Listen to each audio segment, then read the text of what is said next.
आकाश जैन दिल्ली से प्रश्न आया गुरुदेव। महाराज जी, क्या हम देव से मिल सकते हैं जो श्री जी की सेवा में रहते हैं? कोई नियम धारण करके या किसी विधान आदि को करके किसी देव से मिला जा सकता है क्या? मिलने का आशय ये है कि जैसे किसी को भयंकर बीमारी हुई है, कैंसर आदि बीमारी का इलाज संभव नहीं है, क्या उनसे मिलकर कोई दैविक या दिव्य दवाई विधि पूछी जा सकती है क्या, जिसे जानने के बाद उस रोग का इलाज किया जा सके? कृपया मेरी समाधान कीजिए। नमोस्तु गुरुदेव। बहुत अच्छा प्रश्न है। सबसे पहले प्रश्न का अभिनंदन करते हैं। आचार्य कुनकुन भगवान ने शांति भक्ति लिखने वक्त 5 शब्द लिखे हुए हैं। विद्या भेषज मंत्र तोय हवनैर याति प्रशांतिम यथा। कोई भी बड़ा से बड़ा रोग अपने जीवन में हो जाता है, उसके लिए 5 कारण हैं आगम ग्रंथों में। सबसे पहले विद्या के माध्यम से। विद्या का मतलब किसी भी प्रकार की अच्छी जानकारी या फिर अच्छे वैद्य इत्यादि के माध्यम से अपाय से दूर होकर के भी हम स्वस्थ हो सकते हैं। फिर भेषज, भेषज का मतलब औषधि ले लेते हैं। फिर उसके बाद तीसरा शब्द आता है मंत्र। तो हमको जब हमें कोई विशेष प्रकार का रोग इत्यादि हो जाता है, उस वक्त मुझे किसी देव को सिद्ध करने की आवश्यकता नहीं है। जो देवादिदेव जिनेंद्र देव के द्वारा आगम ग्रंथों में वर्णित मंत्राक्षरों का प्रभाव है, मंदिर जी में जाएं, शांति धारा का प्रभाव देखें, यंत्र के ऊपर शांति धारा विशेष चीज़ों में करें, मंत्र की जाप करें। इनके माध्यम से भी किसी भी विशेष महारोगों की शांति देखी जाती है।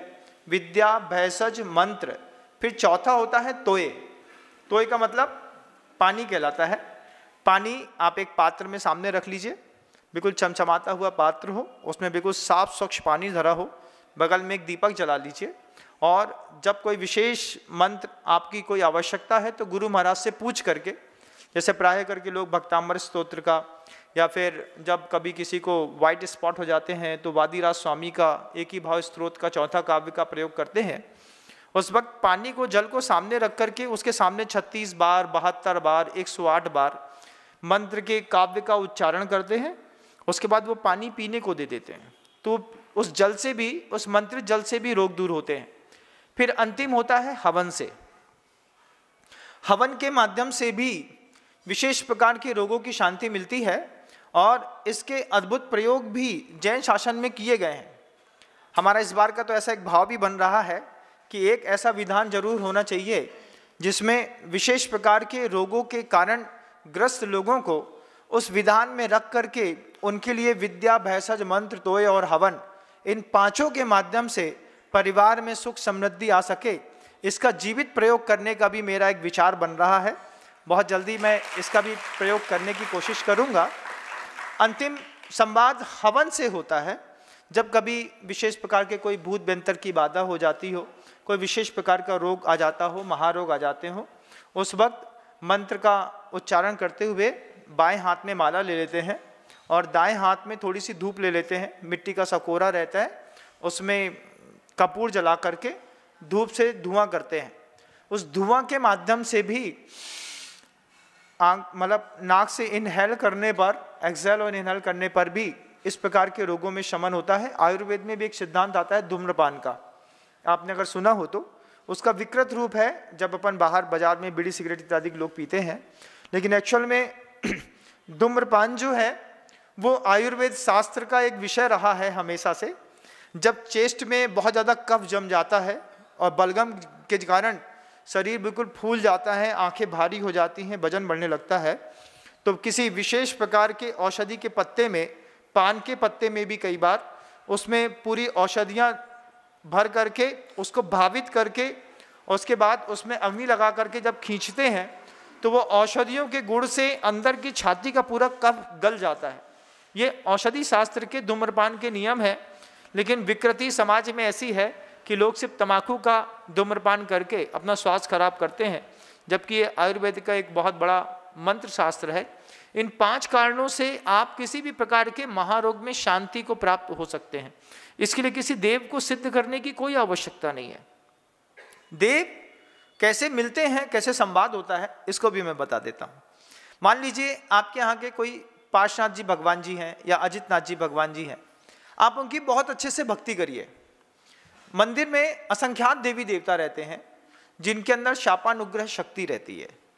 अब जब आप प्रभु जी की पूजा करेंगे और मान लीजिए कोई देव है जो वो उस प्रतिमा का, उस बिंब का भी वो भी पुजारी है, तो वो बार बार आपको देखता है कि ये साधर्मी है, जिस प्रतिमा से मैं स्नेह करता हूँ इस प्रतिमा से ये भी स्नेह करता है, तो धीरे धीरे वो आपके ऊपर अनुग्रह कर सकता है।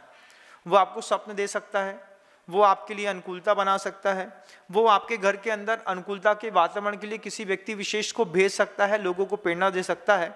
इन सब का मैंने जीवित प्रभाव दुनिया में पहली बार पिछले वर्ष जब मैं बंधा जी में था, मैंने साक्षात अपनी आंखों से अजित नाथ जी भगवान जी के उस यक्ष को देखा, जिसको मुझे कभी विश्वास नहीं होता था, क्योंकि मैं शुद्ध परंपरा में रहने के कारण मैंने कभी सोचा नहीं कि भूत व्यंतर इत्यादि भी किसी का अनुग्रह करते होंगे।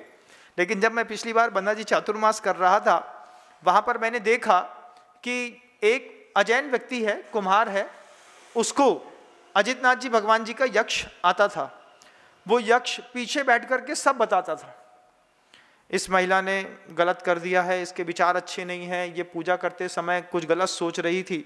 ऐसा करते हुए कई लोगों को दूषित सिद्ध कर देता था। 9 महीने के मेरे प्रवास में उसने कभी भी मंदिर जी की लौंग भी नहीं खाई। मैंने उसको देने का प्रयास भी किया तो उसने कभी कुछ लिया नहीं। ऐसे भी सात्विक यक्ष होते हैं जो प्रभु जी के ऊपर विशेष प्रकार की भक्ति का भाव रखते हैं और किसी साधर्मी को वहाँ पे भक्ति करते हुए देख करके साधर्मी की भी अनुकूलता बना देते हैं। ये वही बंधा जी क्षेत्र है जहाँ हर पूर्णिमा को कलश रखे जाते हैं और उसका लाभ जिन्होंने लिया है वे बहुत अच्छे तरीके से जानते हैं। जो बरसों से किसी चीज़ से परेशान थे और पहली बार अजितनाथ भगवान की कृपा हुई बंधा जी वाले की और उनका जीवन निहाल हो गया है। इसमें स्पष्टता दिखाई देता है कि यक्ष की बिल्कुल सामान्य से प्रत्यक्ष रूप से भी सहयोग की भावना होती है तो वो कर सकता है, लेकिन कोई सिद्ध करने की कोशिश ना करे।